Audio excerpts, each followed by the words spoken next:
అంతిమ అనే ఒక అందమైన గుణవంతురాలు అఖర్పూర్ అనే ఒక చిన్న గ్రామం నుంచి పెద్ద పెద్ద కలలతో పట్నానికి వస్తుంది మోడల్ కావడానికి.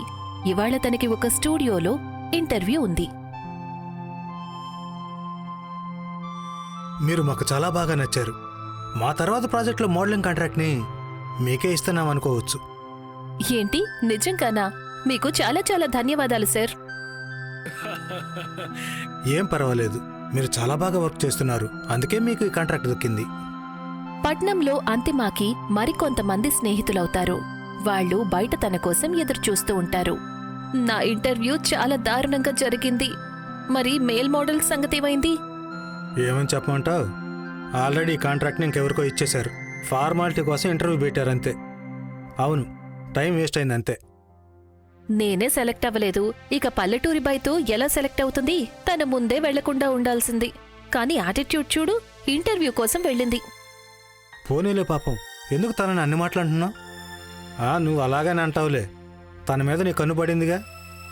అంతిమ అప్పుడే ఒక పెద్ద చిరునవ్వుతో అక్కడికొస్తుంది. అక్కడ ఏం జరిగిందో మీరెవరైనా ఊహించగలరా? ఓ డియర్, నువ్వు అంత స్ట్రాంగ్గా ఉండాల్సిన అవసరం లేదు. నాకు తెలుసులే, రిజెక్షన్ చాలా హార్డ్గా ఉంటుంది. నువ్వు ఏడవచ్చు నా భుజం మీద వాలి. అవునంతమా, నువ్వు యాక్టింగ్ చేయక్కర్లేదు, నేను నీకు తోడుగా ఉంటానుగా. లేదు లేదు, మీరు తప్పుగా అనుకుంటున్నారు. నువ్వు అసలేమంటున్నావు? షీలా ఫెయిల్ అయిన చోట నువ్వు సెలెక్ట్ అయ్యావా? అవును, నాకు తరువాతి ప్రాజెక్ట్లో కాంట్రాక్ట్ ఇచ్చారు. ఏంటి, నువ్వెందుకిలా కోపడుతున్నావు షీలా? అరే లేదు లేదు, తన షాక్ అయింది. నువ్వే కంగారు పడుకో. రాజుని కాస్త మేనేజ్ చెయ్యి. రాజుకి తనంటే బాగా ఇష్టం. నువ్వు కాస్త ఆలోచించి మాట్లాడు. నువ్వు సాధించిన ఈ సక్సెస్ కోసం మనం దీన్ని సెలబ్రేట్ చేసుకోవాలి కదా వికాస్, షీలా? అవును, ఖచ్చితంగా సంతోషించాల్సిన విషయం కదా, సెలబ్రేట్ చేసుకోవాల్సిందే. అవునవును.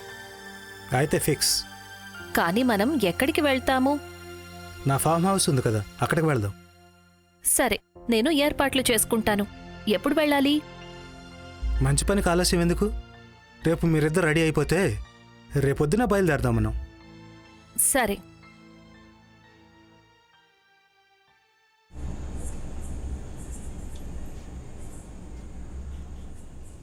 వాళ్ళందరూ రాజ్ ఫామ్ హౌస్ కి వెళ్తారు.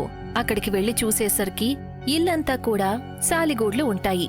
అది చాలా పాత ఇల్లులా ఉంటుంది. అయితే ఇదేనా నీ ఫామ్ హౌస్? ఒక కేర్ టేకర్ని పెట్టొచ్చు కదా. ఎంత మట్టిగా ఉంది. దీన్ని శుభ్రం చేసేసరికి మూడంతా పోతుంది. సారీ, మనం నలుగురం కలిసి పనిచేస్తే సాయంత్రానికల్లా క్లీన్ చేసేయచ్చు. ఆ తర్వాత వారం అంతా విశ్రాంతి తీసుకోవచ్చు. ఇది సరిగ్గా ఉంటుంది. సరే, అయితే మొదలు పెడదాం. ఇల్లంతా కూడా శుభ్రం చేస్తూ సాయంత్రం అయిపోతుంది. అందరూ పడుకోవడానికి వెళ్తారు. కానీ వికాస్, రాజ్ ఇంకా షీలా ఇంటి బయట ఒకరినొకరు కలవడానికి వస్తారు.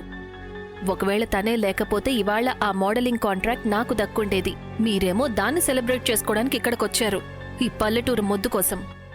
షీలా, నువ్వు కాస్త ఆలోచించి మాట్లాడు. ఏం మాట్లాడినా షీలా, నీ కోపాన్ని నేను అర్థం చేసుకోగలను, కానీ నిన్ను నువ్వు కంట్రోల్ చేసుకో. నేను అంతిమాకి నా మనసులో మాట చెప్పాలనుకుంటున్నాను. ఏ సమస్య రాకుండా నువ్వే చూసుకో. సరే సరే, నీకు ఆ పల్లెటూరు ముద్దులో ఏం నచ్చిందో తెలియడం లేదు. సరే పదండి. రాజ్, నువ్వు వెళ్ళు, మేము దూరం నుంచి నిన్ను చూస్తూ ఉంటాం. సరే వికాస్, నాకు సపోర్ట్ చెయ్యి. అంతా బాగుందా లేదని నువ్వే చెప్పాలి, సరేనా? రాజ్ అంతిమ గది బయట నిలబడి తన వెనక ఒక పువ్వుల బొకేని పట్టుకుని నిలబడతాడు. అంతిమా, నేను రాజుని. ఒకసారి నువ్వు బయటకు రాగలవా? అంతిమ ఆవలిస్తూ వచ్చి తలుపు తెరుస్తుంది. ఏమైంది రాజ్, ఈ టైంలో వచ్చావేంటి? నువ్వు నిద్రపోయి లేచినట్లున్నావు. దానివల్ల నీ అందం రెట్టింపైంది తెలుసా?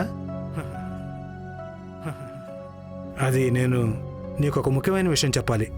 నేను లోపలికి రావచ్చా? ఈ టైంలోనా? అది 5 నిమిషాలు అంతే. సరే సరే, లోపలికి రా. రాజ్ ముందు కాస్త తడబడతాడు. ఆ తర్వాత అది అంతిమా, నేనేం చెప్పాలనుకున్నానంటే, మొదటి రోజే నువ్వు నాకు బాగా నచ్చేసావు. మరి ఈ బొకేని తీసుకొని నా ఫీలింగ్స్ని యాక్సెప్ట్ చేస్తావా? ఆహా, నువ్వు కూడా నా రాజ్. దయచేసి అర్థం చేసుకో, నేను దీన్ని స్వీకరించలేను. నన్ను క్షమించు. నాకు ఆల్రెడీ ఎంగేజ్మెంట్ అయిపోయింది. ఏంటి? కానీ నువ్వు ఈ విషయం ఇంతవరకు ఎందుకు చెప్పలేదు? నేను పిచ్చివాడిలాగా ఎన్ని రోజుల నుంచి నీ వెనక తిరుగుతూనే ఉన్నాను. ఇది వినడానికేనా? అంతలో వికాస్ ఇంకా షీలా గదిలోకి వస్తారు. నేనైతే ముందే చెప్పాను రాజ్, నువ్వే నా మాట వినిపించుకోలేదు. మీరందరూ ఎందుకిలా మాట్లాడుతున్నారు? రాజ్, నేను అర్థం చేసుకోగలను. ఉన్నట్టుండి ఈ మాట వింటే నీకు బాధ కలిగుంటుంది. కానీ నీకు నా మీద అరిచే హక్కైతే లేదు. అంతిమ చెప్పింది నిజమే రాజ్. ఇలా జరిగే అవకాశం ఉందని ముందే ఊహించాలి కదా నువ్వు. సరే, పద వెళ్దాం మనం. అంతిమ, ఈ విషయాన్ని నువ్వు మర్చిపో. నీ కొత్త కాంట్రాక్ట్కి మనం సెలబ్రేట్ చేసుకోవాల్సిందే. వికాస్ అందర్నీ అక్కడ్నుంచి తీసుకుని వెళ్ళిపోతాడు.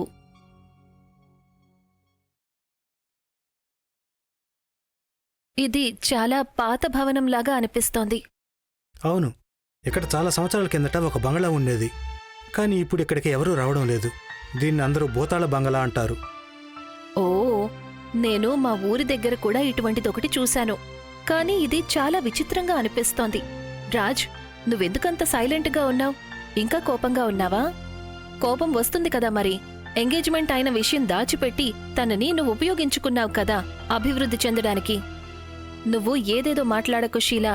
నేను రాజ్ని ఎప్పుడూ ఉపయోగించుకోలేదు. నా పని గురించి నేను ఎంతో కష్టపడ్డాను. రాజ్, నేను నీ కోపాన్ని అర్థం చేసుకోగలను. కానీ ఇప్పుడు ఈ కోపాన్ని వదిలిపెట్టు. అంతిమా, ఏంటి రాజ్, చెప్పు. నువ్వు ఆ ఎంగేజ్మెంట్ని క్యాన్సిల్ చేసుకో. పల్లెటూరు వాళ్ళని పెళ్లి చేసుకుంటే నీకేమొస్తుంది? నా దగ్గర అన్నీ ఉన్నాయి. ఇంకా సమయం ఏం మించిపోలేదు. నీ మనసు మార్చుకో అంతిమా. లేదు లేదు, అలా జరిగే అవకాశం లేదు. ఈ విధంగా మాట్లాడి నువ్వు నిరూపించావు నీకు ఏ అమ్మాయితోనూ ఉండే అర్హత లేదు అని. ఒక చిన్న పల్లెటూరుకు చెందిన దానివి ఎంత పెద్ద పెద్ద మాటలు మాట్లాడతావా? వికాస్,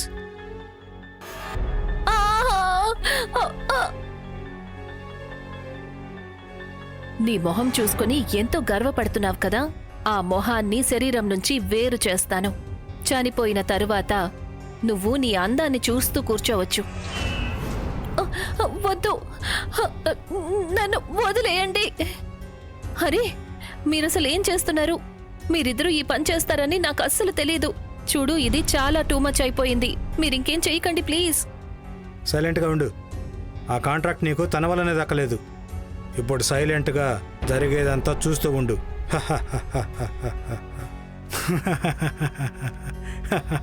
వచ్చింది పెద్ద నాకు నువ్వు చెప్పడానికి. షీలా ఆ సంఘటనంతా చూసిన తర్వాత చాలా భయపడుతుంది. తనకసలు నోట మాట రాదు.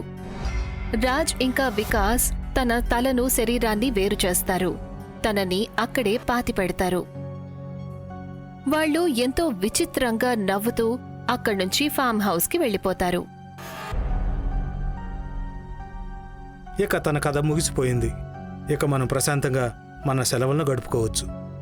షీలా, నువ్వు చాలా భయపడినట్టున్నావు. నువ్వు సంతోషంగా ఉండాలి. ఎందుకంటే ఆ కాంట్రాక్ట్ ఇప్పుడు నీకు దక్కుతుంది. అవును. ఈ దొంగ నవ్వులు నా ముందు పంచావు షీలా. గుర్తుపెట్టుకో, ఈ విషయం మన ముగ్గురికి తప్ప ఇంకెవరికైనా తెలిసింది అంటే నీ పని అయిపోతుంది. చెప్పింది అర్థమైందిగా? ఏంటి? షీలా భయపడి తన తలను ఊపుతుంది. సైలెంట్గా తన గదిలోకి వెళ్ళిపోతుంది. అంతిమాని ఎక్కడైతే పాతిపెట్టారో అక్కడ ఒక ప్రచండ రూపిణి రాక్షసి కూర్చుంటుంది. పైకిలే. ఆత్మాభిమానం, కుళ్ళు, కావలసినంత కోపం ఇవన్నీ కూడా కలిసి నీకు ఈ పరిస్థితిని కల్పించాయి.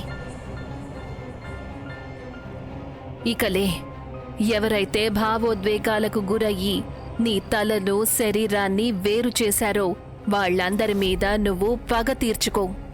ఆ పాపాత్ముల తలలను వాళ్ల శరీరాల నుండి వేరు చెయ్యి. ఇదే మంచి అవకాశం నేను నీకు ఇస్తున్నాను. రాజ్, వికాస్, ఇంకా షీలా. అంతిమ రాక్షసి వైపు చూస్తుంది. ఆ తర్వాత అక్కడి నుంచి వెళ్ళిపోతుంది. ఆ సమయంలో రాజ్ వికాస్ వాళ్ల ఇంట్లో కూర్చొని మాట్లాడుతూ ఉంటాడు. కానీ షీలా మొహం ఆ సంఘటన వల్ల చాలా దిగులుగా ఉంటుంది. షీలా, నువ్వు ఇక మీదట ఉన్న సమయాన్ని అంతా మొహం ఇలా పెట్టుకుని కూర్చుంటే ఈ వేడుక వేడుకలు అనిపించదు. రాజ్, కాస్త టైం ఇవ్వు, తనకు తనే సర్దుకుంటుంది. అవును, అది ఆ సంఘటన మెదడులోంచి వెళ్ళడం లేదు, అందుకనే. సరే సరే, ఏం చేస్తావో చెయ్యి. అరే, ఇప్పుడు ఈ కరెంట్ ఎందుకు పోయింది? ఏమీ కనిపించడం లేదు. నేను టార్చ్ ఎత్తుకుతాను ఉండు. సరే సరే. ఈ సౌండ్ ఏంటి?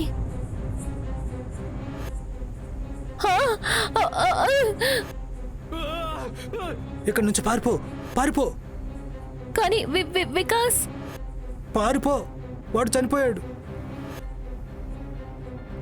రాజ్, ఎవరు? అంతిమ భయంకరమైన రూపాన్ని చూసి రాజ్ ఇంకా షీలా ఇంట్లో నుంచి బయటికి పరిగెడతారు. వాళ్ళు అడవిలోకి వెళ్ళిపోతారు. రాజ్, ఆగు రాజ్. కింద పడ్డానికి నీకు ఇంకేం పనేం లేదా? ఇక ఎక్కడే ఉండు, నేను ఇక్కడి నుంచి వెళ్ళిపోతాను. లేదు రాజ్, ప్లీజ్ రాజ్, నన్ను ఇక్కడ ఒంటరిగా వదిలిపెట్టి వెళ్ళొద్దు. రాజ్ షీలా మాటలు వినిపించుకోలేదు. అక్కడి నుంచి బయటికి పారిపోతాడు. షీలా ఎంతో కష్టపడి లేస్తుంది. తన మోకాలికి తగిలిన గాయాన్ని చూసి ఏడుస్తుంది.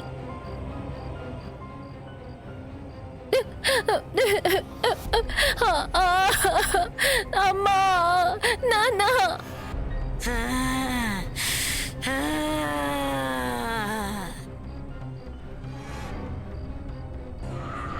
అంతిమ, ప్లీజ్ నన్ను క్షమించు. నాకు తెలీదు అలా జరుగుతుందని. నేను నిన్ను చూసి కుళ్ళుకున్నది నిజమే, కానీ నేను ఇలా జరుగుతుందని అనుకోలేదు. నన్ను వదిలేయ్, ఇందులో నా తప్పు ఏమీ లేదు. దయచేసి నన్ను వదిలేయ్ అంతిమ.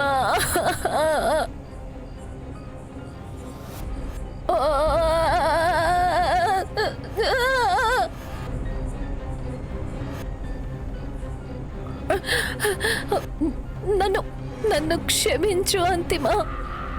రాజ్ అలసిపోయి ఒక చెట్టు మీద చెయ్యి పెట్టి నిలబడి ఉంటాడు. భయం వల్ల తను వణికిపోతూ ఉంటాడు. భగవంతుడా, ఇవాళ నన్ను కాపాడు. నేను పూర్తిగా మారిపోతాను. ఇటువంటి పాపం నేను ఇంకెప్పుడూ చేయను. అంతేమా, వద్దు, నన్నేం చేయొద్దు. నన్ను వదిలే, ప్లీజ్, నన్ను వదిలేసాయి ప్లీజ్. నేను మీ కుటుంబ సభ్యులకు బోలెడంత డబ్బిస్తాను. వాళ్ళని జాగ్రత్తగా చూసుకుంటాను. వాళ్ళు ఊహించని విధంగా చాలా అద్భుతమైన జీవితాన్ని వాళ్ళకిస్తాను. నన్ను వదిలిపెట్టు. నీకు బతికుండే అర్హత లేదు. ఇప్పుడు కూడా అలాగే నీచంగా ఆలోచిస్తున్నావు. లేదు లేదు, నన్ను వదిలేసాయి. నేను నిన్ను ప్రేమించాను. అవును, అది నిజమే. నువ్వు నన్ను చంపలేవు. నేను నిన్ను ప్రేమించాను అంతిమా. నువ్వు ఓకే చెప్పుంటే ఇవాళ నువ్వు ప్రాణాలతో ఉండేదానివి. అంతిమ రాజ్ మాటలు విని నవ్వుతుంది. తనని హత్తుకుంటుంది. చూసావా, ఇది ఎంత ఈజీనో. నువ్వు ఈ పని చేసుంటే చాలా బాగుండేది. అంతిమ తన రూపంలోకి వచ్చి రాజ్ని చూస్తుంది. రాజ్ తనని చూడగానే సంతోషిస్తాడు. నీ రూపం సరైపోయింది. చిన్నప్పుడు విన్న కథలో ఎలా జరిగిందో అలాగే ఉంది. నేను నీ రాజకుమారుణ్ణి.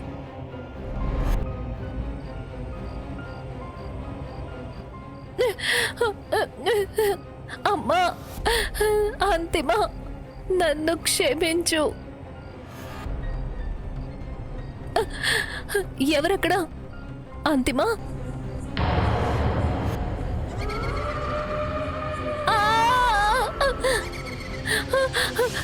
వద్దు, నువ్వెవరు? అంతిమ. అంతిమకి నీ మీద జాలి కలిగినట్టుంది, కానీ నేను మాత్రం నిన్ను అస్సలు క్షమించను.